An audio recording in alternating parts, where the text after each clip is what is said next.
Nabuo ang galit ninyo sa akin ngayon. Nauunawaan ko rin kung bakit. Lalo na at malaki ang halagang nakataya.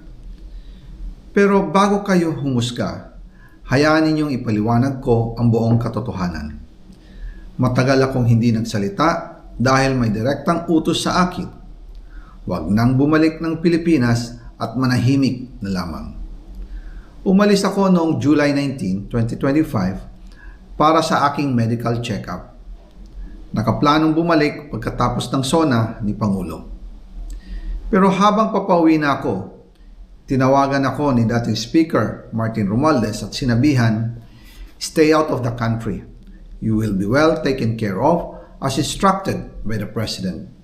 Noon naniniwala pa ako sa kanila, kaya't hindi ako bumalik.